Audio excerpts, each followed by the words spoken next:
Good evening. Good evening, everyone. Good evening, and welcome to this episode. Oh, I'm over here. Episode 16 of Ben's Camera Show. My God, have we really reached number 16? Do I really have that much to say about cameras? Well, I do, or else I don't, but I'm good at spinning things out.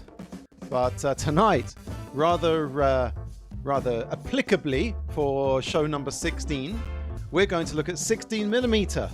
Yes, the big scary format for all us Super 8 people. This is what the grown-ups use. You know, the people in the industry and people who haven't gone up to 35mm. Feature films have been made on 16mm. Not so many have been made on Super 8, and probably next to none have been made on VHS. But tonight is about 16mm. Yes, it's 16mm. I've been wanting a 16mm camera since I was about 13, and my parents probably. Oh shit! Oops, pardon me. I've got my monitor speaking on at the same time. Anyway, yes, I was talked out of it back in the day. I was told there's no way I could afford a 16mm camera or the film. Or a Nagra or any kind of sound recording solution, crystal sync. These are not the tools to put into the hands of a 13-year-old. They're probably not the tools to put into the hands of a however old I am now. If you've been watching for the last few episodes, you know how old I am. Yeah, it's a tough format, really. It's everything's bigger. I mean, we're going to get to it. We're going to get to everything. We've got Mike Long coming on later, of Filmboy24 YouTube channel. He's a known guy on the scene, and he's going to join me later on this evening. We're going to talk 16mm. Hopefully, he's got some good footage, because I'm not sure what I have. Oh my God, you'll see. But firstly, let's do some house cleaning from the last show. Let's see. Oh, Vladimir's in the house and Tio Mani's in the house. Hey, the usual suspects. Welcome, guys. Okay, last show I did was all about cameras and kit from the Soviet Union, the former Soviet Union, and it was a great show. Go check it out. Episode 15. It's all up online. Go to zerobudgetfilmschool.com. All the back catalogue is on there. Enjoy it. However, I was corrected a couple of times by some Russians who had, wandered into the chat room. And, I always thought of Russians as like these like real tough guys, the sort of the riding a motorbike with a bear on the back of it kind of tough guys, don't give a whatever. It turns out you're all pretty sensitive because especially to people mispronouncing things in your language. Fair enough. Okay, I kept going on about something I called the reloadable Super 8 cartridge, or Kasima. I thought I was putting a nice, Cyrillic twang on it, going Kasima. I just went on by the pronunciation on Wikipedia. Turns out it's cassetta, which makes a lot more sense because it is a kind of a cassette. The M is a T sound in Russian. Who knew? Apart from everyone in Russia and everyone who's ever learned Russian. So yes, I apologize to all the Russians for butchering your language in the last episode. It's cassetta. Let's not call it Kasima anymore. Anyway, what else what do I have to apologize for this week? Yes, I had problems with my green screen.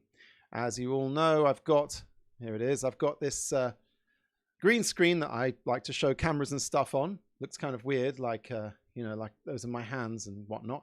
But I was having all sorts of trouble chroma keying the green screen. And then someone very helpful out there said, have you considered it might be the auto white balance on your webcam?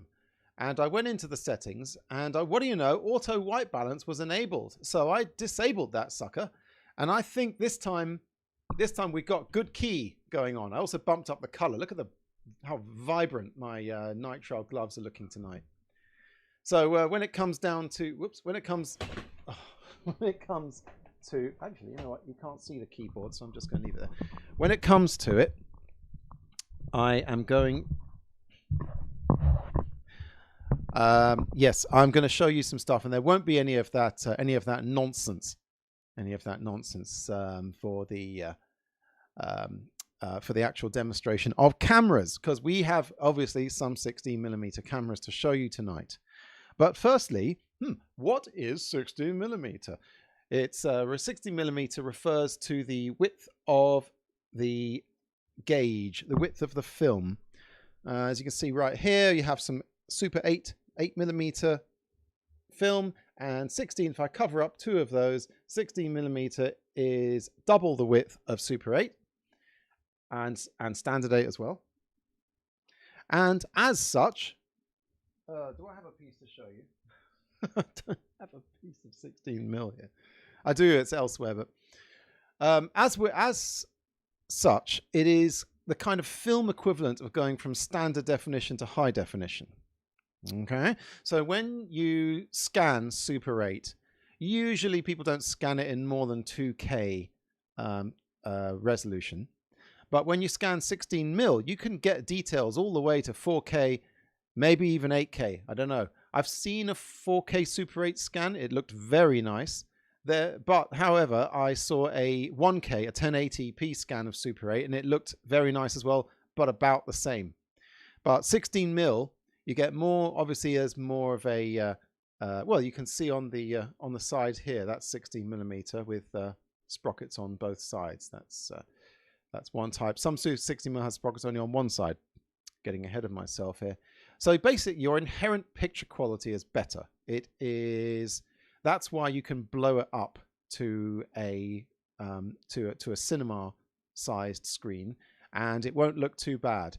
In fact, if you're shooting on something called Super 16, it's even better because they use even more of the picture size. So what's stopping everyone from shooting in 16mm? Why is there not just 16mm cameras and no Super 8? The answers are twofold: size and weight. These cameras are big. In fact, let's have a look at a camera. Let's have a look at a 16mm camera, shall we? Okay, first camera of tonight. Let's put some music on. This is I haven't gotten into my box yet. Okay, here I go. Into my little box here. Whoop. And boing, here I am. And let's get this off. Here's a background picture of some plain white, because what we're going to show you today is a classic of the 16mm camera genre. Camera genre. Let's clean up my desktop a bit first. Leaving you all in suspense here. Right, we're going to start off with this. The Bolex H16 SBM. Yeah. Now we're cooking. The thing about the Bolex H16 is that they've been making them for a long time. They started in the, oh my God, was it in the late 40s? Definitely in the 50s they've been making them. Let's get that music off. If you could even hear that, I don't even know. And yeah, so they started with 16mm, then they went to 8mm. And the Bolex H16 is a classic of the genre of the make. It is heavy and it's very chunky. And this one you see here is without the lens, but we'll be getting to that. Don't worry, lens people. We'll be getting to that. And it is a wind-up Super 8. It does not have a battery, and that's one reason why a lot of these cameras are still going. You wind it up with this thing. This is a winding arm. When I got this camera body, it was without a winding arm, and I had to buy a winding arm for something like £25. In fact, I had to buy a eye cup for another £25. So, you know, don't think that the spending is going to stop just because you've got your camera. Oh, no. Oh, no, there's a lot. In fact, this has got something called a bayonet mount, this camera. A bayonet mount. Oh, yeah, you can see it nicely there. So, in the middle there, that is a classic C mount for a camera. This one has a bayonet mount, which means that the lens actually attaches to this very chunky ring here. And in fact, let's put a bayonet lens on this thing. Let's put a bayonet. I've got a beauty. My God, look at this. Next to it, it's almost as big as the camera. This is a Kern Vario Switar 1 to 1.9 f16 to 100 millimeter H16 RX lens. This is an absolute classic of a lens. You put this on your camera, you basically don't need to put anything else on it unless you need to go really wide angle. So it goes on. It has these three jutting out bits here. Is the picture looking a little bit, I don't know, a bit dark? Let's do something about that. You see, the thing about, you know, doing a camera show is that the audience tends to know about cameras. So when you screw up something in the actual you know, in the actual filming of the show, like to do with cameras, then they're going to tell you. My God, they're going to tell you. Let's see, is that better? Oh dear, no, that's not much better. See, the problem is this Bolex stuff is also, it's so black and, oh dear, it's all going pear-shaped. I think that's a bit better, I'm not sure. I think it's going to, exposure, that's what we want. That's more like it, yes. And in the process, I have totally messed up my chroma key. Doesn't matter. That's better. You see, yeah, if you do a show about jellyfish and you know, there's something wrong with the way you filmed it, the jellyfish people, your fans, they're not going to complain about that. They're gonna complain about what you said about salinity and pH and medusas and men of war. But if you do a camera show and you get something wrong in the filming of the show, then yeah, you're gonna get comments, and I welcome them. Right, let's put this lens, this chunky ass lens, onto here. So it goes through. Okay, I'll probably be able to do this here. Okay, so that just slips into the grooves there. Somehow. Oh, okay. Okay, that goes into the groove there, and then the whole thing turns around, and oh, I know what it is. I've still got the adapter in. Okay, this is an adapter. This adapts the bayonet lens mount to a so you can screw in a regular C mount lens. So then the bayonet goes in. That's it.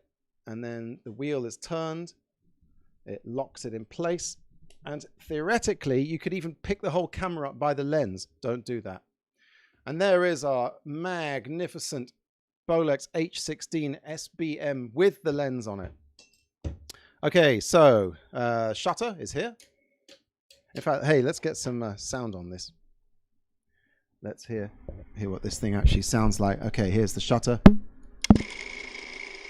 People complain that these things make too much noise. It's hard to film sync sound. I've got a solution to that in a minute. The solution's a different camera. Okay, your f-stops and your aperture are actually controlled with this little thing here. And here's your filming speed. This is at 12, 16, 18, 24. probably shouldn't go any further without actually having film in, but here's 32, 64. There, getting busy. What else have we got? Okay, this thing here, this disengages the motor. This is the most engaged when it's up, and down you don't, nothing. So you've got to put that up to engage the motor. So your filming speed, and here you can use that knob to, if you do it this way, it's motion picture, and if you do it this side, single frame. Similar to what you got here. Right, and the other side. Oh, and this little thing up here, well, that's just to block off your eyepiece. And on the other side, damn, it's heavy. You've got your film compartment. And here you get 16mm film. This is a nice feature. You can pop out the reels like that. I didn't discover that till a long time before. Until recently, I mean. I was messing around trying to pull the reels off before I realized this knob thing will just pop them off. And basically you put your 100-foot rolls of film into the works, and it goes around, and then you open up the, oh yeah, you have to do it when it's, you thread it while these things are shut. I'll show you all this later. I've got a film of me doing this. And then you do that, and it gets taken up on this reel here. Everything is bigger than on a Super 8 camera, on a standard 8 camera. Everything's bigger, so it is, in some ways, it is actually easier to load and unload this thing. It's just hard to carry around. I mean, my goodness, you pay for your extra 8mm of width with this thing. Right. Now, oh yes, let's let's have a look at how much this stuff costs.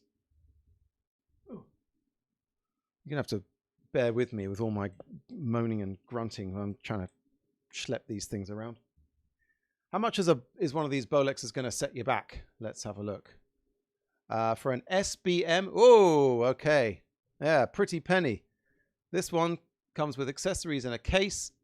£1,220. It's all in pounds, I'm afraid. You know, again, sorry, Americans. Look at this one. It says Bolex HC SBM, huge bright viewer movie camera, stunning. Well, because this one's stunning, it's going for 2,887. This one says rare mint SBM, another 2,877 and 14p. That's interesting. Maybe that's the same one. And then it's sold 2 days later for 15p. Interesting. These are all prices that these things sold for. 1,337. Yeah, we're in another league here. We are in a expensive league. You can get a 400-foot magazine for it, 287. Oh my God. What's that, a rear lens cap? £43.30? I've got one of those. I should sell the damn thing. If that's what they're worth. What else have we got? Oh yeah, that thing I just showed you. This thing, the bayonet mount. £95 just for that thing. Just for this. Just for this little thing. £95, and I've seen them go for even more than that. So yeah, people who buy these cameras, you know, sellers are basically of the opinion that you can afford this kind of stuff, and yeah, it's it's gonna set you back a bit. But how about to actually shoot in this stuff? What about if you actually want to? How much running costs should we call them? Well, I done the maths here. Okay, again, it's in pounds, and I used the figures from on8mil.com, who are a British lab, and they're pretty competitive, their prices. So I'm going to use their prices. So to buy a 50 foot of Super 8 costs £40, and that will. This is the worst. Okay, you can't see this. I might as well just put myself up full screen so you got at least something to look at. All right. Now, that's better. That's better. Now, bedtime story time. Okay, to buy, well, let's look at it. And eventually, you want to find out how many pounds is 1 minute of finished footage going to cost you. Okay, 1 minute. And this is assuming that you're shooting at 18 frames a second in Super 8 and 24 frames a second in 16mm. Right? So, Super 8 cartridge, 50 foot, cost you £40. And that will do you for 3 minutes 20. That's 200 seconds. Then processing that and scanning that, including VAT, comes to £66 for a total of stock and processing of £106. Now divide that by the number of seconds you get. That's 53p per second of Super 8, or £31.80 per minute of Super 8. Okay, remember that number, £31.80. Now 16mm. It's going to cost you, for 100 foot of 16mm, costs about £48. And at 24 frames per second, that'll give you 2 minutes and 47 seconds of footage, or 167 seconds. And that to process and scan, actually, including VAT, same amount, £66 on 8mm, for a total of £114, or 68p per second of finished scanned shooting, or £40.80 per minute, all costs together per minute of 16mm. So it's more, £31.80 per minute of Super 8, £40.80. It's £9 per minute more expensive to shoot 100 foot of 16mm compared to a cartridge of Super 8. Now, here's where it gets good. 400 feet of 16mm. I just went on eBay yesterday, and you can pick up 400 feet of 16mm for £110, which means that at for 400 foot divided by 4, that's 100 foot, comes to and with processing and scanning comes to £93.50, or 56p per foot, or £33.60 per minute of 16mm. That's if you buy 400 feet at a time and then spool it down to 100 foot spools, which you can do in a changing bag and a little bit of patience. So that's £33.60.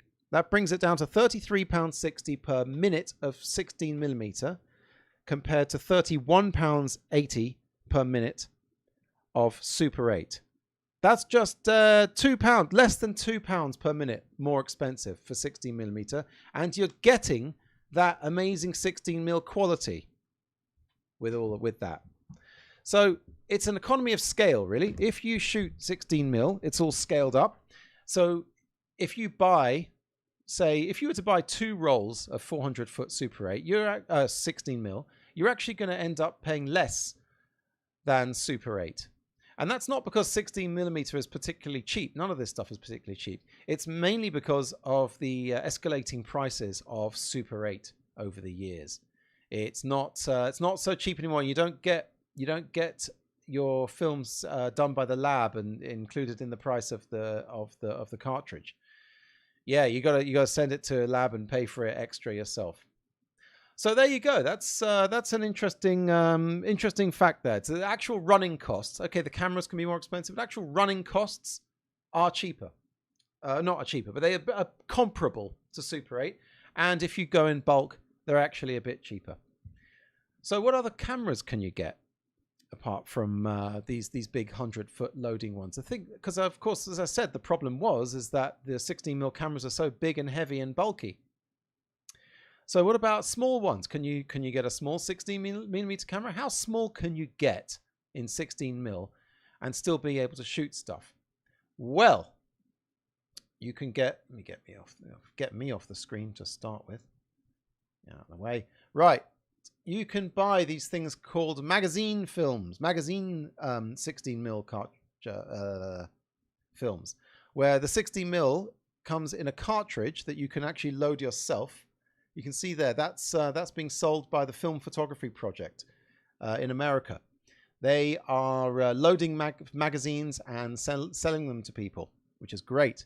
You can get smaller. Here we go. Here's a oh no, that's a sub miniature. Here's a Siemens one there. This is a classic one. That's a Bell & Howell Filmo cartridge 16mm cameras. The thing is, these cameras only take, I believe, 50-foot rolls, which means that at 24, okay, you're not really going to shoot it at 24 frames a second. These cartridge cameras, you'll shoot it probably at 18 frames a second, which means that you will only get, let me work this out, 100 foot is 3 minutes 42 at 18 frames a second. So 50 feet will be 1 minute 50, 67, 1 minute, 1.5 minutes plus 21 seconds. My God, really? That little? Okay, you'll just about just a little bit under 2 minutes on one of these at 18 frames a second. Not an awful lot. That's the kind of problem with these cartridge cameras. Let's see if we've got another one. Bell & Howell 60mm. Yeah. So yeah, I mean, you're going to have to go out with a few cartridges, load them up, and then shoot them, and then I guess hot swap them, or be very, very careful about how much you're shooting, because yeah, you're not going to get an awful lot out of the cartridge. But the cartridge 60mm cartridge cameras do have the benefit of being more lightweight. So if all you want to do is to get a few shots, 2 minutes, yeah, might as well. I don't have one of those. Look, Tio Manny says Lift has 100 foot for $27 out of Canada. Short ends. Yes, that's the other thing. Short ends. You can buy leftover film from movie shoots, and sometimes it's like 100 foot, sometimes 200 feet. You don't really have the opportunity to buy short ends of Super 8. I mean, you can if you get very lucky. If someone bought a whole ton of carts for a project and didn't use them all, maybe you can buy them cheap. Generally not. Generally 16mm is because it's more, you can stop a roll halfway through, recan it, and load it up in another camera. You can buy short ends. You have a bit more flexibility with your sourcing of Super 8 of film, of 16mm film. Right. What have we got next? Yes, okay. I'm going to show you one more camera. This is a step up from the Bolex SBM. And oh my God, I have to show it side by side. I have to show it side by side, really, because you can see just the process of camera design and industrial design. It's quite amazing to see. So here we go. Okay, here's the H16 that I already showed you.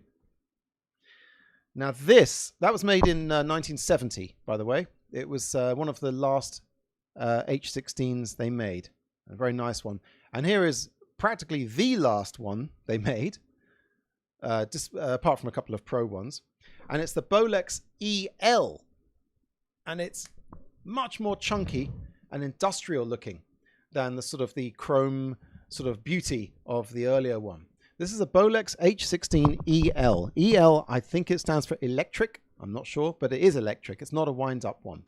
And you can see it's this great, it's, in the words of Douglas Adams, it looks like it's not so much been designed as congealed. It is, okay, that from that side looks the same, but it's like a sort of a brutalist metal version of the H16. The good thing about this EL, apart from it having an electric motor, and it's quieter, is that it's got its own light meter on board. I'll show you in a minute what that looks like. But it's a very good, very easy to use light meter. Up here you can select your ASA. So just select your ASA for the light meter to know. And down here are your filming speeds. It does single frame, 10, 12, 18, 20, 24, crystal. Ooh, it's got crystal sync. And 25, 32, 40, and 50. And reverse. It can also rewind an entire roll of film, which is quite handy. And what kind of electrics does this thing take? Well, my very good friend, Mr. X, one day I'm going to tell you who he is. Not that his name would ring a bell to many people outside of the industry, but he is a legend in the industry. Anyway, he helped me with this easy to find 12-volt rechargeable battery. It's a polymer lithium-ion battery. I've charged it once in the last year, and it's still going. Good. It's got a little switch on it. I put these sticky things on it. The idea is that you plug it into here. Let's stick it on the camera first. I also put these sticky things there. They're kind of like Velcro, but just scratchy pads. That attaches nicely to the side. There we go, of the camera. Like that. Turn that round. Plug it into here. Now, he did tell me, Mr. X, there's some way that it's possible to completely fry the circuitry on these EL cameras, which is why a lot of them come up on eBay as supposedly untested. We know the truth. And there we go. Oh my God, it purrs. It purrs, ladies and gentlemen. Let's hear that. Okay, here's at 10 frames a second. Here's the EL. That's with a microphone right up against it. Let's try it 20. Even quieter somehow. Let's put it on crystal. Half of that noise was just the microphone rolling around on it. Nice. Really nice. Really great. The Bolex H16 EL. Now, what lens are we going to put in here? It's already got the C adapter, so let's put a C-mount lens on it. This is quite nice. If you put it down, okay, you can't see that. But if you put it down on a flat surface, the power things are at an angle here. So the cables have got a few centimeters to just sort of come right. If you put it on a flat surface, it doesn't actually push against the cables. Nice bit of thinking there. Right. Yes, I was going to put a lens on this. Here's a lovely lens. Oh, you think... Oh, crap. What happened? Oh, dear. Okay. For some reason, my camera went off. Right. Right. You think this is a nice lens? This big, massive zoom up to 100 millimeters? Here's one. Here's one that costs the same. This little thing. This is a H16 RX Switar 10 millimeter lens. It's got a lovely wide angle, this, with no distortion. These things cost a pretty penny, but I was able to find one on eBay that was supposedly untested, and I took a gamble, and this time, unlike many other times, I won the gamble and got myself a little 10 millimeter lens. Really, really nice. Let's have a... Well, of course, it makes the same sound with the lens on as well. It doesn't. It's a little bit lighter with this lens on. It's still a bit bloody heavy. So what else can you get for this thing, for this H16 EL? Oh, I've got something to show you now. You're going to like this. Well, let's see how much these things cost first, the EL. Now, I suppose you're thinking, well, you know, the SBM was like £1,200 or so. The EL... You know, having been built later on and with extra features and everything, it's going to cost even more than the SBM. Funnily enough, no. I found... that's an Ariflex. That's not what I'm after. Here's where it's 640. Oh, that one's faulty. 866. Doesn't say it's faulty. 739. That's not bad. And that's just the battery for 270. So these things are a few £100 less expensive. The EL.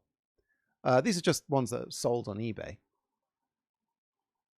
But I would recommend this one actually. You know, I would. It's electric. It takes 100-foot reels. It goes backwards and forwards. It's a nice camera. Vladimir says, after your last broadcast, I bought a 1X 8S1 quartz like yours. By the way, it's a rare model. Ooh, I have a rare standard 8 Soviet camera. Well, now we both have one. Funnily enough, I bought it it came as in a package of cameras with from an auction. I'm going to show you something super cool that goes onto this thing, which I think might actually cost as much as the camera. I got mine as a gift from my mate Roy. Thank you, Roy. What we've got here, this unassuming little box here, is a Bolex remote control timer unit for the EL.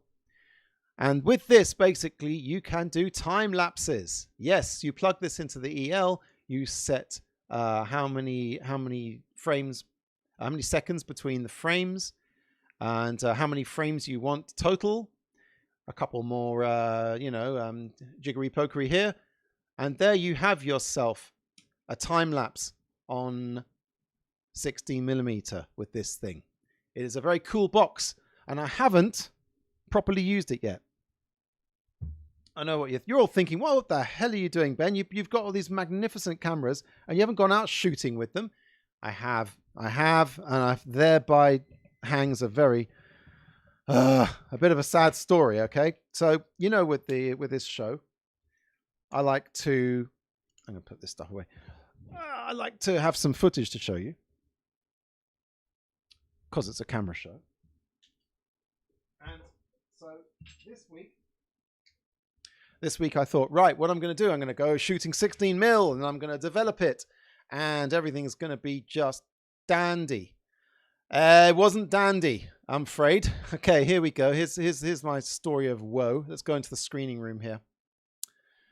Okay, right, where do I start? Well, I started last week with this. This is the Krasnogorsk K3, which I showed you last week. Before I returned it to its owner, I was lucky enough to do some shooting with it. Yeah, lucky enough, but what did I shoot? I shot some 500T. Great so far. Unfortunately, I did not load it properly, and I got all these this is the result of that. I got all these vertical lines, which means that it was pulling on the film. It did not come out well. It didn't. You can't really see it from this rubbish animation here, and you can't even see it from this equally rubbish thing here. Yes, it did. If you don't thread these things properly, or if there's some pulling on the camera, then you will get this kind of streaks, vertical streaks. So okay, a decent film stock in a camera which I loaded badly. And that I didn't even have a way to watch it either. So moving right along, I went, okay, well let's shoot in the Bolexes. I know how to load a Bolex. Unfortunately, because I wanted to shoot with 2R film, which is when you get holes on both sides, because I wanted to be able to project it at the end of the show tonight. The only film I had which was 2R was this highly expired 7292. Which back in the day, funnily enough, I've got a bit of a history of this. I used to work as a camera assistant. And 7292 was my favorite stock to work with because it was high speed, something like 320 ASA, tungsten stock. Usually when we used the 7292, we didn't have to set up lights. We could shoot with available light. This was on a film. It was a documentary film about London. We went to all these different sites. So we weren't in a studio. We were out and about with lights, very heavy lights, big hassle to set up, took forever to set up. And every time the director was like thinking, yes, I wonder which stock we should use today, I'd always say, well, we've got lots of 7292 left. We've got lots of 92. Because I knew that if we shot with the high-speed film, we didn't have to put up so many lights, so less work for me. So I shot some 7292, but firstly, I wanted to see what ASA it had gone to. Because of course this thing expired in about 1988, so I thought, okay, it might have gone down a bit in ASA. So I shot some tests. Let's see what I did for shooting tests. I used the EL and I shot the view out the window, and I put on. Oh, what have we got lens wise? Which lens are we going to use? I think I used the nice zoom lens for this one. So there's the zoom lens on the EL. All good so far. Looking very nice on the EL. And there's the lid off the back where the film gets loaded. Now, forgive the graininess of the next shot here because it did it in subdued light. I just fed it right through, and then I made the loop after it had gone through, where you press a button and it does this. There you go. And then loaded that onto the take-up reel. Hooray! Easy enough, you'd have thought. I focused and zoomed all the way in to a nice view. Framed it, zoomed it, and switching off the eyepiece. Yeah, the viewfinder has to be switched off. Now, here's how it looks when you do this, the exposure. Both of those lights have to be equally bright. There's one that's plus and one a minus. When they're equally bright, you've got the right exposure. That's how it works. Simple as that. And there's me doing 3 frames of different exposures. 11, F11. 5.6. 5.6, I'm saying. 2.8. 2.8. So a good so spread. And while I was at it, I thought, why not? I'll do some tests with another one.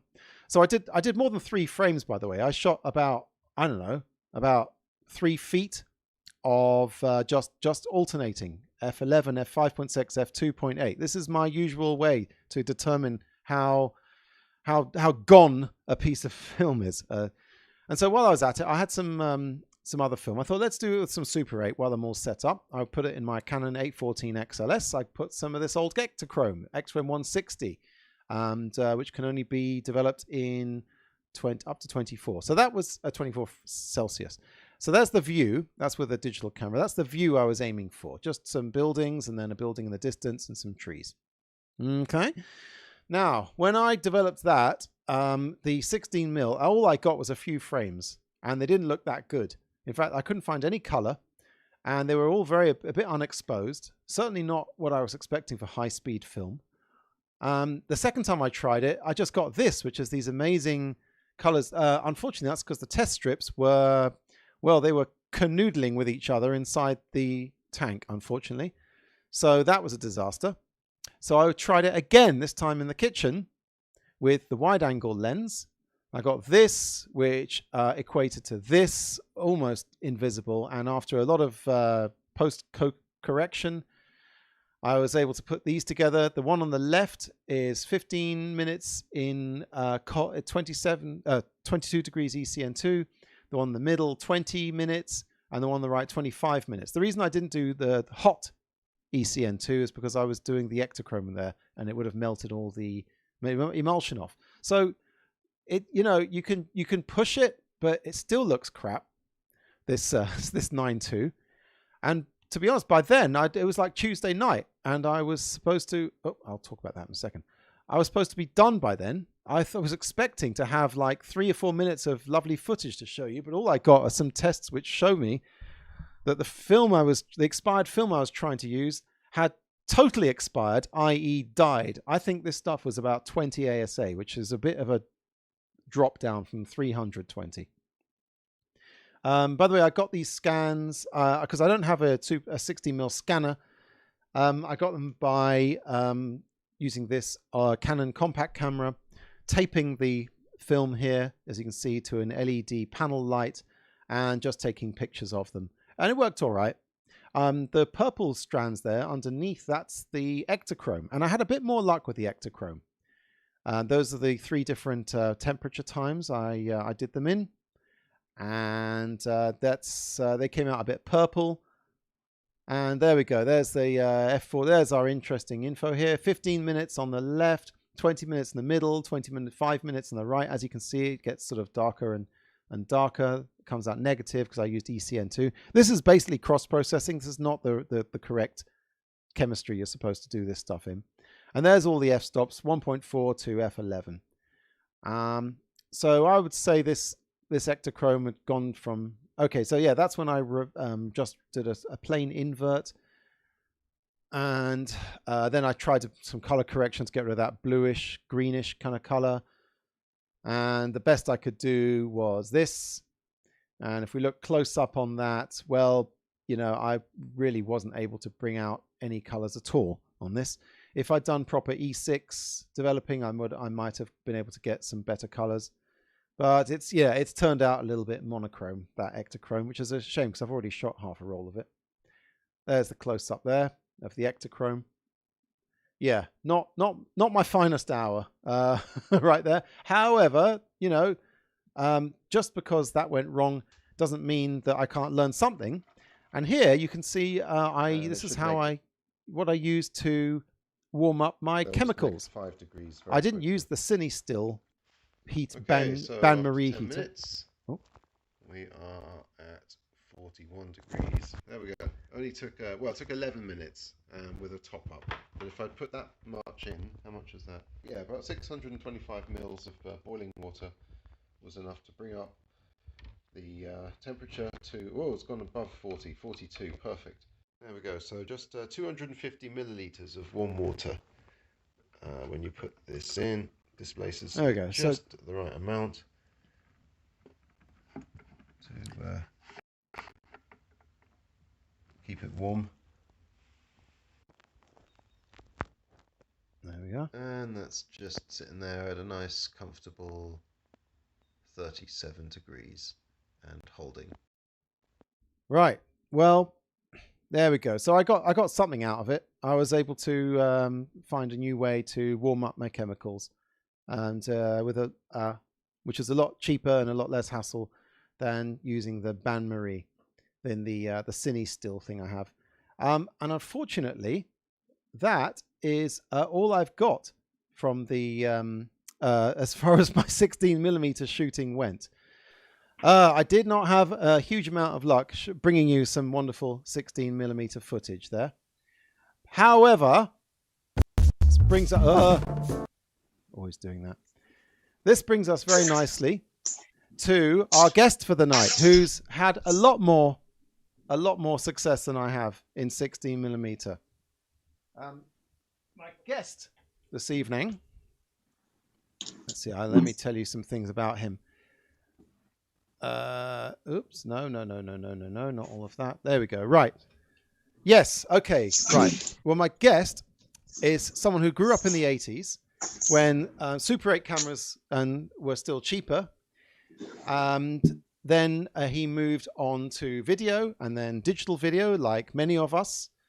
He then rediscovered analog film later on, like also many of us. He is dedicated to freely sharing his encyclopedic knowledge of cameras and film. His YouTube channel, Filmboy24, has been going for just over 6 months, and already he's uploaded 51 videos covering everything from Lomo Kinos to leader retrievers and Kodachrome to Krasnogorsk. So please welcome to Ben's Camera Show, Mr. Mike Long. Mike, hey. Ben, hey, buddy. Mike, hey, all right. How's everything going in Florida? It's in the 70s right now, and maybe I shouldn't say that publicly since there are so many people that are. It's going well. Oh, we just had a. Oops, I'm coming through on the audio. Oh, it's all right. Sounds all right. We just had a cold snap here in London, and it wasn't nice. Just in time for the Russian camera show, but now it's got warmer, thank God. It's nice here. Yeah. So, Mike, I was just thinking during that intro, your journey through the formats goes kind of analog and then digital, then back to analog. So, why did you go back? Well, Ben, I never actually. I want to say I never actually left, but you're right, I did. I think I went back because I just sort of rediscovered my love for it. I mean, in the 80s, I shot, like you said, a ton of Super 8, and then it was suddenly so much easier to make movies. Just grab a VHS camera and boom, there's no developing, there's no waiting for your footage. And, and then later on in life, you realize that that's kind of the fun of it, kind of the unexpected joy is waiting for your footage to see what you were able to do. And, so the last 10 years, really, I've been focused 90% on analog again. So why? But you could spend a huge amount of extra time focusing on all your analog if you didn't have to do all your YouTube films and everything. So what was the thinking behind starting a YouTube channel? Ben, I've been wanting to start one for years, and I've been following your channel for quite a few years as well. And it's just something, I don't know, I guess it was time to sort of showcase to, I was hoping for some younger viewers, middle-aged viewers, whatever, to see what you can do with film and just like unveil the beauty that is unknown with film, to most people. I don't know. I just guess I kind of really wanted to, for lack of a better term, show off what film can do. Yeah. And so what's the camera culture like where you are? I mean, I'm thinking of like availability of darkroom chemicals and film stock and camera repair places. I mean, the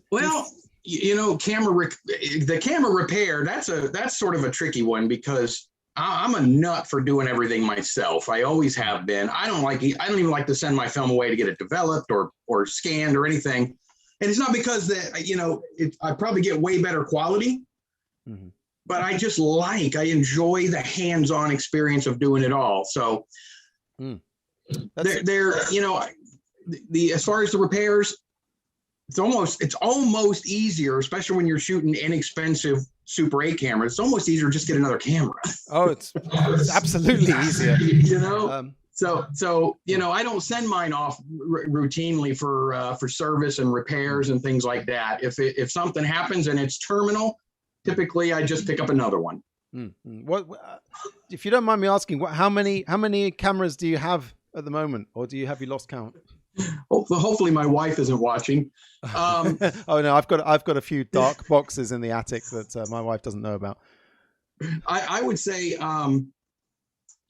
conservatively, I collect the 35 millimeter still photography cameras and 8 millimeter Super 8, 16 millimeter, probably the low end 100. Whoa. Including broken ones. Including broken ones, and they're on my repair desk. That'll probably be there forever, and probably even more so film. I shoot so much film. I shoot Super 8 and 16 millimeter weekly. So I probably got 25 or 30,000 feet of unexposed 16 millimeter, and probably. I want to say near that in Super 8. I have a deep freezer in my garage that I don't think I could put another roll of 35 millimeter film in. It's completely full, and I started filling up drawers, and but I shoot it so often. Yeah. Lack of films, lack of cameras on film stock is not the bottleneck with us. Yeah.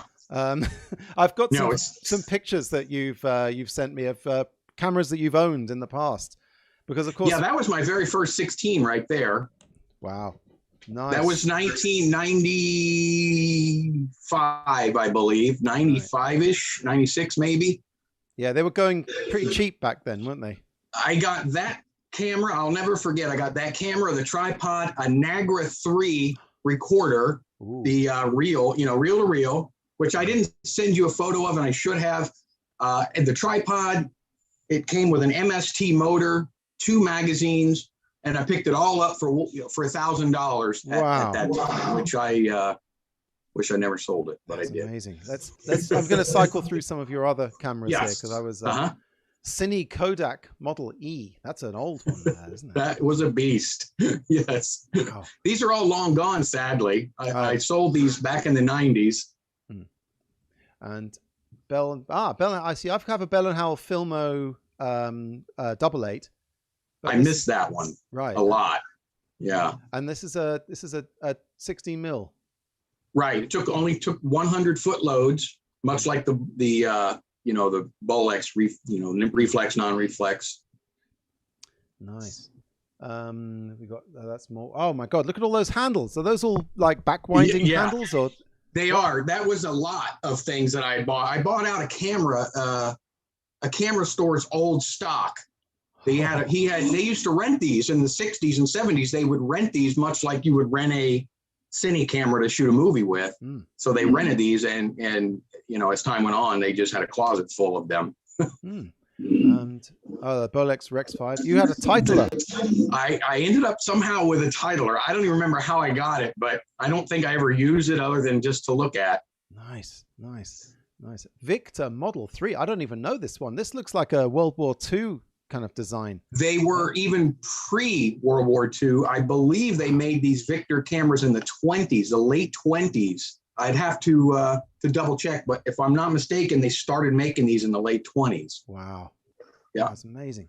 And that's, wow, an Ariflex 16S. I had a couple of those. That was my first one from around the same era, 1996, 7, something like that. And I had it for years. And sadly, I still have magazines, and I actually have a Jensen Sync 24 crystal sync motor for an Arri S, because I know one day I'm going to pick up another one. I don't have one right now. It's a crazy looking thing, because it's almost like you've got a magazine piggybacking on top of the other magazine. It's mad looking. That is the bottom holds 100-foot loads. Yeah. And there's a cap that goes across the top of it if you don't use the 400-foot mag. Otherwise, you take it off, and then you can sort of feeds in kind of like the CP16. And it just feeds in through where the 100-footer goes. Wow. Hello to Carlos and Sandra, just joined us in the chat room. Hello. And Oricon 16mm. That's the funkiest camera I ever owned, I believe, and I never shot anything with it. It's a sync sound camera, much in the same vein as, like, I think it was made by Mitchell, if I'm not mistaken. And it was sort of a studio cam. As you can see, that's not really a run and gun type of. It's not a kid's birthday party kind of. And then look at this, the Bolia that one a lot. R16. Yeah. My God, I mean, just in terms of just sheer beauty, those French, just stunning. They knew what they were doing, didn't they? Absolutely. Wow. Well, let's have a look at some. Oh, there's one more here. A Bolex HC one reflex with a you got a motor on the side of it. That's a hell of a I had a little MST motor. Yeah. What lens is that? 150 mil lens or something? What is that lens? It is an extreme telephoto. I can't for the life of me remember what it was. I have had so many of these H16s in my life, and this was one of my early ones. And it had the if you see on top, it had a light meter that was attached to the shoe up there, and crazy lens, and it's flat bottom base, I believe. It's a whole. You know what? I mean, when I after playing around with my Super 8s and my Standard 8s and then entering this world, it feels like I've gone into the sort of the grown-ups room at a party. There's some serious stuff. And then another H. That was yet another one. Wow. Yeah, that was another. And it lovely. Looks like the same lens, so I may have just switched them back and forth. I can't remember, but that was a different Bolex, I know for sure. Right, and you got the handle on it as well. Got the handle on that one. Yes, yeah. Let's have a look at some footage you've shot. We've got to show some people some footage other than my horrible test efforts. So, firstly, this is something you shot recently on the Krasnogorsk. Right. You sent. And there's a date, the 26th of January. Yes. Right. It says camera not taped. I wrote that because this is the first time I ever in my life shot this with this camera, and I wanted to see where the light was coming in, or at least try to. So I didn't physically tape up the cam. And those flickers on the side, is that? Do you think is that light leaking or? I believe it is. It's unique in that with that mirror shutter, you do see flicker when you look through the viewfinder with it as well. You may have seen it when you shot the one recently, but I wasn't used to that. Looking through the viewfinder, it flickers. Now, I'm not 100% sure why it's flickering there. Well, did you tape it and then it stopped? Or I've shot with it since then, and I think I shot some color film with it since then, and I didn't see that flicker problem. Okay. What film was this? I didn't catch. Try it. I believe that's 7231. I think that's some Plus X, old Plus X, which is my favorite stock in black and white that they don't make anymore. It seems the black and white ages a bit better than the color. Well, a lot better. Experience. Yeah. But you can see. I mean, I've seen your so in fact, let's compare that.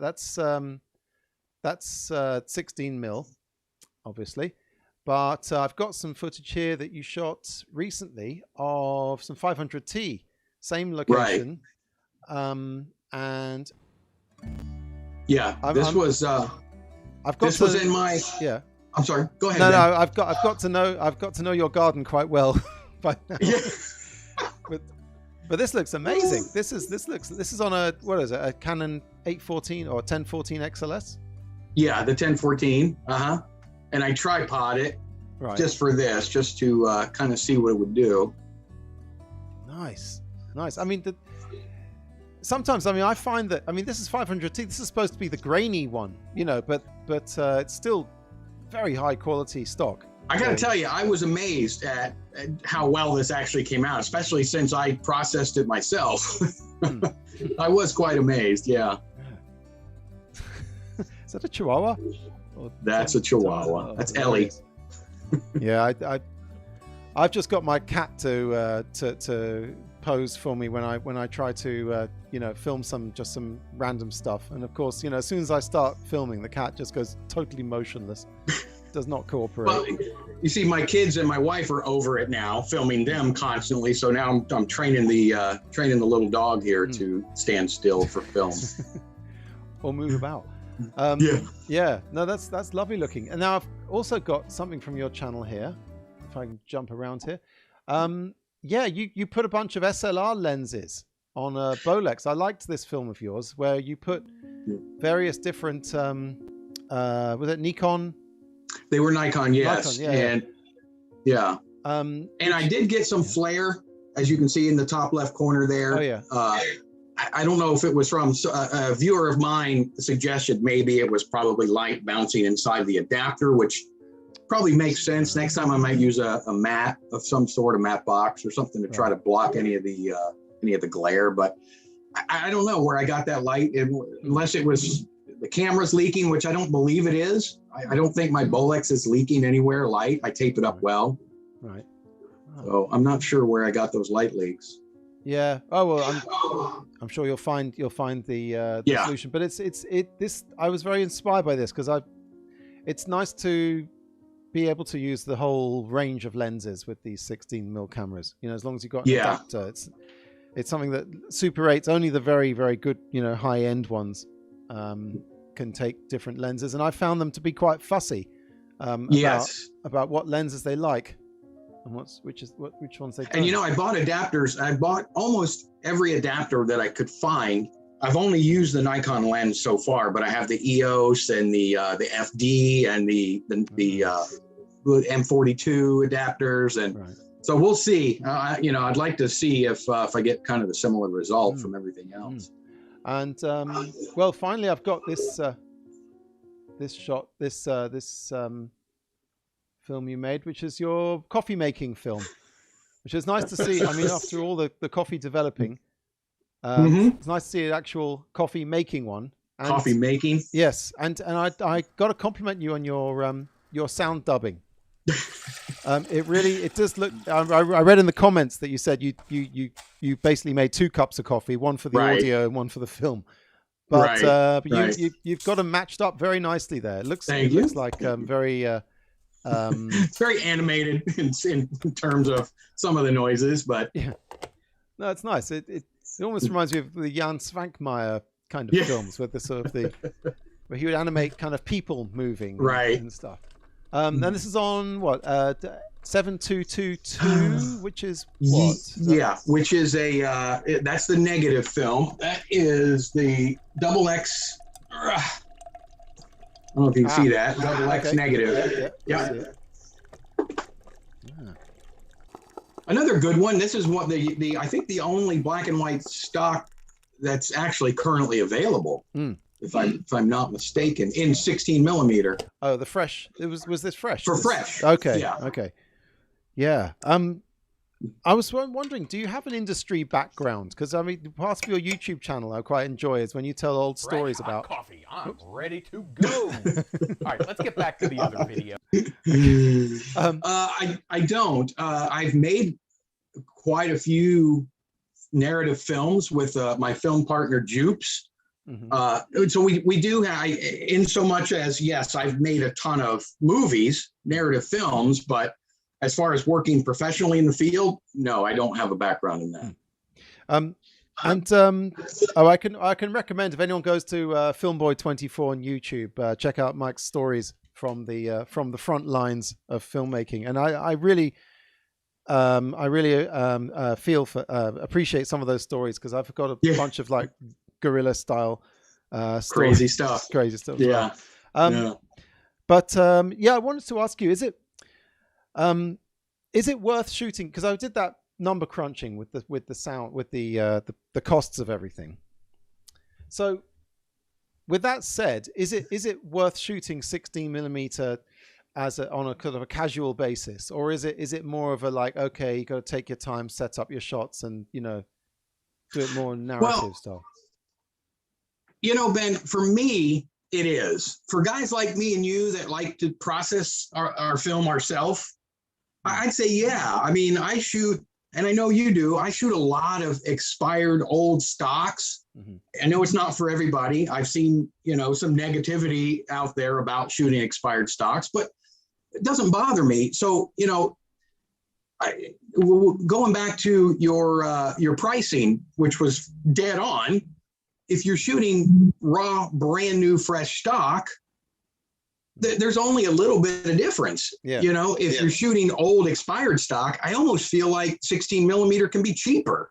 I shoot tons, and like my magazine film, I have a lot of this, tons of this is infrared magazine, and I've shot a little bit of this and reload them. Like you said, the FPP now reloads, they offer that. It's so inexpensive. And if you buy a 400-foot reel of even Vision 2, which is expired, but in a lot of cases, you can get it relatively cheap and spool it. That's 8 of these. Wow. You know what I mean? 50 feet.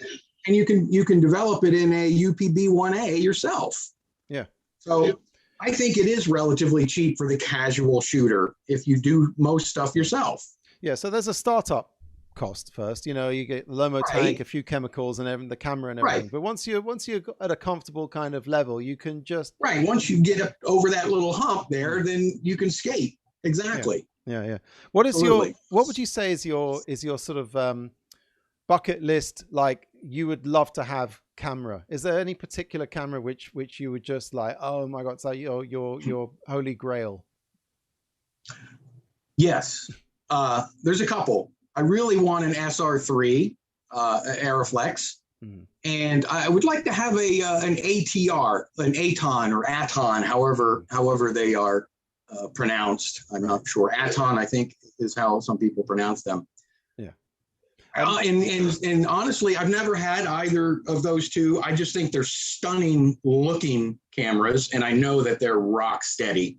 That would be the two that I would like to have. Do you have a camera to show us? We always get guests to show off a camera. Funny you should ask. Surprisingly. This is my probably my favorite. It's not a lightweight camera at all. What is that? It is a Cinema Products CP16. Now, this is the non-reflex version. Let me move my coffee out of the way. I see. We're already on cocktails here. In other words, the lens, which is the Ingenue 12-120 lens, actually has the viewfinder that comes out of the side of it. I don't know if you can you see the viewfinder? Oh, yeah. It's one of those, Yeah. So it's reflex only in so much as you're looking through a viewfinder that is attached to the lens. The camera itself is not a reflex camera. But it is it's an old news gathering camera. They used to shoot a sync sound with these things, and they are rock steady at 24 frames per second, and they're relatively quiet. Let me see if I can get this. It has a charged battery in it. Let me see if I can get it close to my microphone here. Is that sync sound with a separate recorder? It is. Okay. It is. So essentially, what that is, Ben, is much like the EL that you showed earlier. this runs at 24 frames per second, and the crystal inside here that governs the speed of the motor keeps it, as you well know, exactly at 24 frames per second, precisely. Right. So when you're recording digitally off camera and you marry those two in your nonlinear editing program, ideally they should sync up perfectly. And I have done that with this camera, and it did sync up perfectly. Nice. So I can show you the inside of it here. My wife sewed this little, I made this, by the way, I've had this camera probably almost 20 years. Wow. And I made this, nice. Cut this out of just some, what do you call it? This black sort of vinyl. Okay. And it's not for sound per se, although it helps a little, but it's so I don't have to keep taping up these magazines. I have a lot of these magazines. Yeah. There's no need to tape them up. I wrap it around. My wife sewed the little Velcro piece on it and Velcroed it, Velcros it down. But, and you can see they take the battery right here on the side, maybe. Oh, push the pen. So that's cinema product. Oh, okay. 20-volt battery. This one was resold back in, it's kind of like the story you told about the battery. This has been charged for all of last year.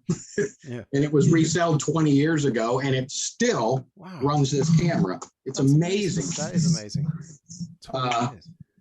The inside of these mags are really nice. You can see, I hope I don't have film in this. You and I both know there is no film in this camera. The gun isn't loaded.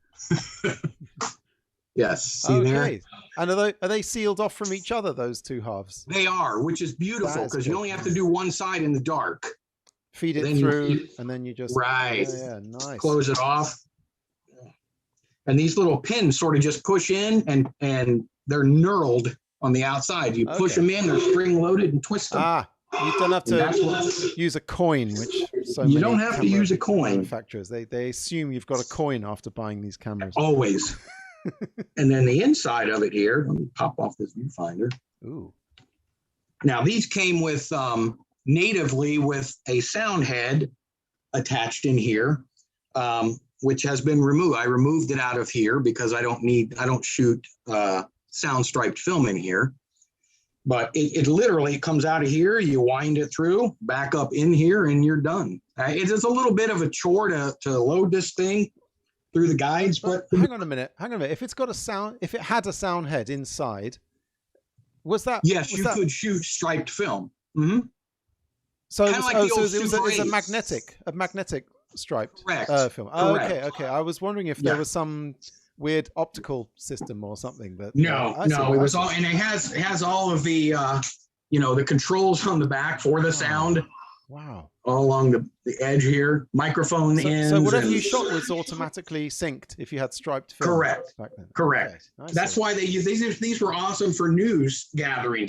Yeah, because they didn't have time to get sync everything up afterwards, right? And it weighs 17 pounds. So I US pounds. So they are definitely not made for running around and well, I guess they were. Maybe that's why cameramen were so bulked up back then.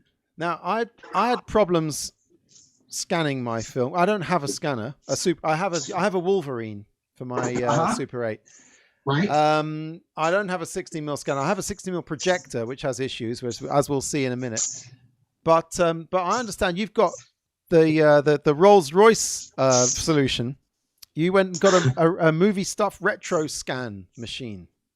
I did, and I'm such a low budget guy that I'm actually still amazed myself that I was able to finally pick one up. It's the Mark I unit. I got it on eBay. I bought it used, and I essentially just took a chance. It didn't go through Roger and movie stuff like a lot of them do. So I took a chance, kind of like what you were saying earlier, with not tested. And it turned out it's phenomenal. So, it's been a blessing for me for Super 8 and 16mm. If you want to see it, I can try to spin the if you could camera around.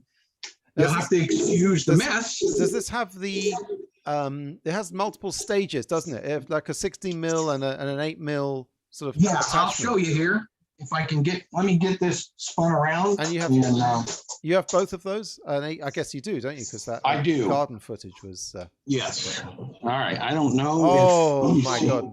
Yes. There. Oh. There it is. Now let me see if I can get some light on it, Ben. I can see it quite well. Can you see it? Yeah, Okay. yeah. The 16 millimeter gate is on it now, which here's the 16 millimeter take up side. This is the 8/Super 8 gate here. As you can see, the rollers are 8 millimeters wide, and this is exactly the same as this gate that's up here, except these are 16 millimeters wide. Right. And it's real easy to change back and forth. You literally just unscrew these, screw them right back down in there. It's a clever system because there's no reason why it shouldn't use the same camera and the same advanced mechanism and everything. That it just it's just the gauge of the film that you have to. That's exactly right. And his new system is the Mark II unit. Looks even more beautiful. And one of these years, I hope to be able to get into that. And it's even easier to navigate. You don't really change the gate. Sorry, I'm plugging my computer back in, Ben. I'll be right with you. I got a mess over here. I got a tiny little space. We now wait while Mike gets his computer back in. No budget. My God, it's short weather over there. So I've watched some of your Super 8 Sunday films, where which is a great strand that you have every week. I guess every week, where you show like old retro footage from back in the day. So what's next for Filmboy 24? Do you have any interesting directions that you're thinking of going in? Yes. Well, tomorrow I have a video set to come out. I went to the Ponce Inlet Lighthouse, which is the third largest lighthouse in all of Florida. It's about 20 minutes away from me. And I took my K3 and a roll of 7231, I believe. So that video will be out tomorrow. I'm also doing a complete sort of guide breakdown 3-part series on 16 millimeter filmmaking, starting with these little guys, which I think you touched on earlier. Yes. These little magazine cameras. Yes. So I'm starting with these, then we'll go to this, and we're going to shoot, and we're going to reload some of these magazines. We're going to shoot some 100-foot, some 50-foot. Then I'm going to shoot a 400-foot roll in the CP16, and I'm probably going to send that off. I'm not going to cut it into 4 pieces and try to process it and scan it myself. So probably going to send that off, maybe Cinelab or somebody like that, and get that processed and move my light here. So yeah, 16 millimeter is in my future for sure on the channel. I feel like I need to use an American football metaphor. I feel like I've thrown you the ball and you've run with it. You're going to run with it further than I currently can. You know what? I like that EL you got there. That's a beautiful camera. Yeah, it is nice. My friend my friend Mr. X has just he advised me. He said, "Don't set it to sync without the sync box attached." Okay, so wonder why. He was saying how there's a way of frying the EL circuit board, which many people have done over the years. And, that's probably why, as you were saying, there's so many on eBay that are not tested. Yeah, not tested. Yeah. Well, I should remember that. It's just handy to have a guru or two in that you can ask advice from. And please don't refer to me as a guru, people out there. I really like I said before. In many cases, I'm just one Google search ahead of you. Well, you're a couple ahead of me, I'm sure. Oh well, listen. Everyone's got their own little, Everybody's got their own thing. That's right. They are. Anyway, Mike, we're gonna finish up. I'm gonna show some footage here, some 16mm footage, like I promised everyone. But firstly, I want to thank you for coming on the show.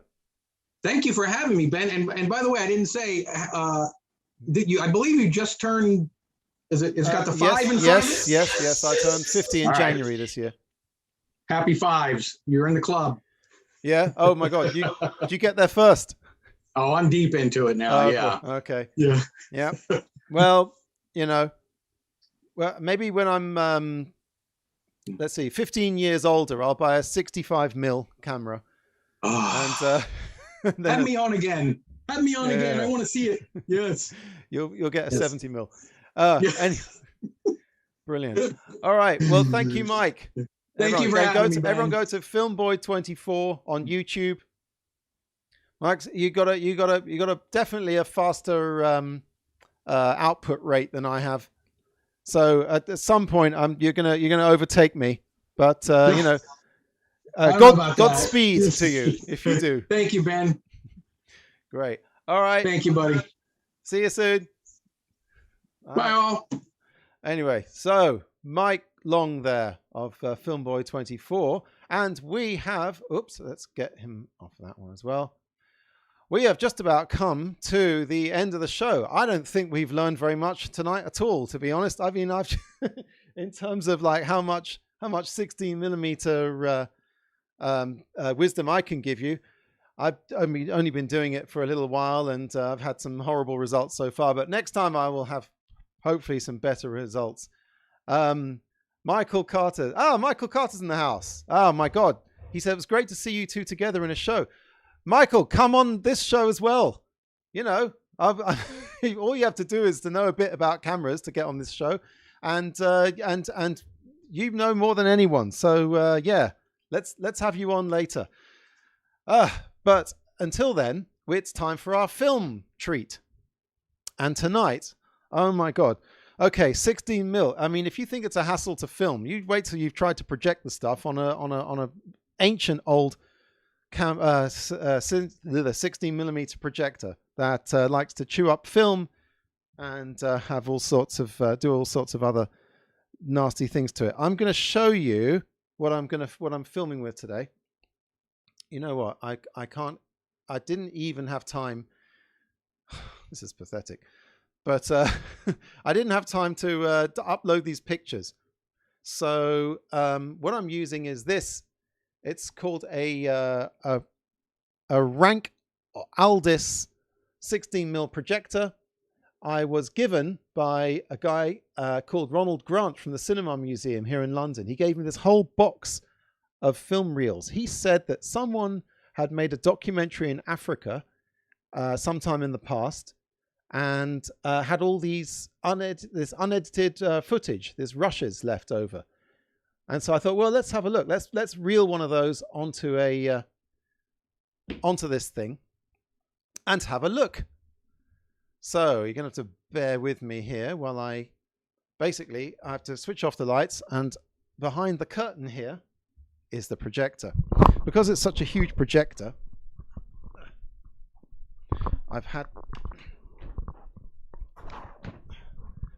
such a huge projector, I've had to put it way further back where I can't even reach it.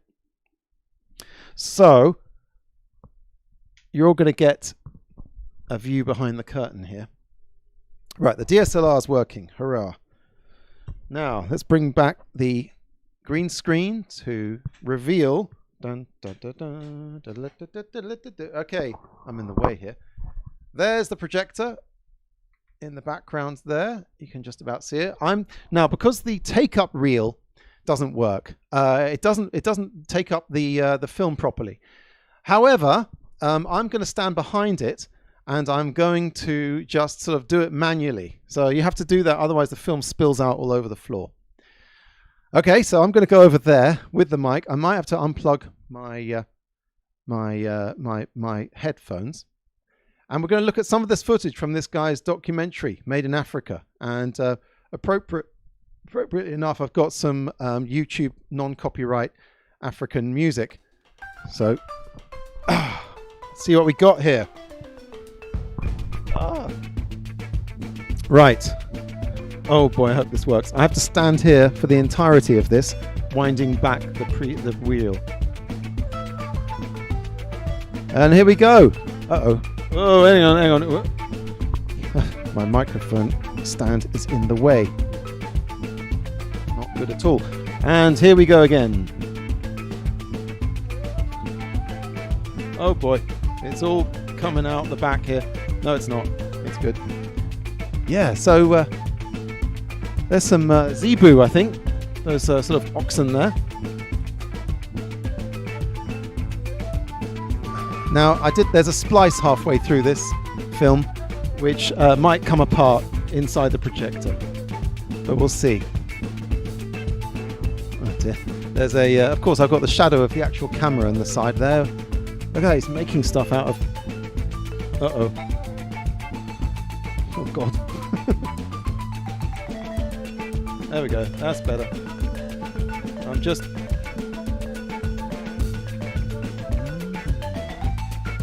Oh, look. Oh, I thought it said the name of the film there. It didn't.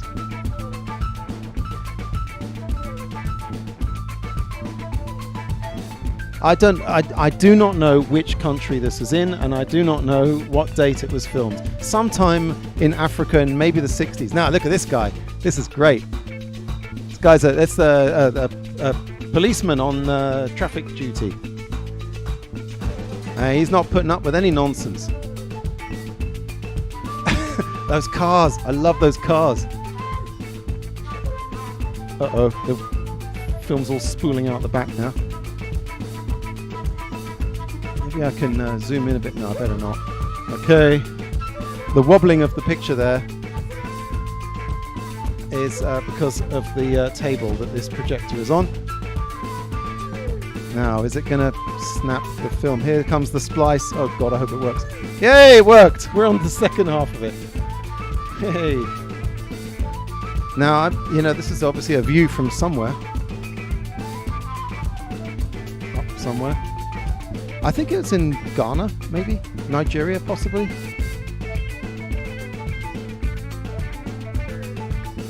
Oh, my arm's aching finding this thing in. Unedited rushes of Africa, everyone. I bet there's more cars there now than there were when he filmed this.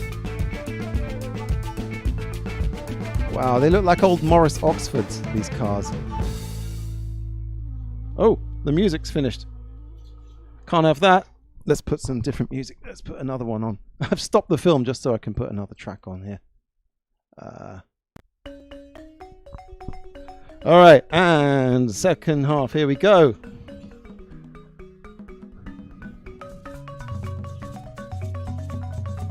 Okay, we're almost done here. I'm glad this is working. It was... Wow. There's a funny concrete architecture. Looks so good in the tropics. Over here we've got just the... What's it called? Center point. Which looks awful. Nice. Oh, look at that car. Oh, and there's an old British double-decker bus. Okay, this must have been an ex-British colony because they used to send all the old buses there. Volkswagen Beetle. So that puts it at least in the late 60s. Well, no, they had them in the early 60s, didn't they?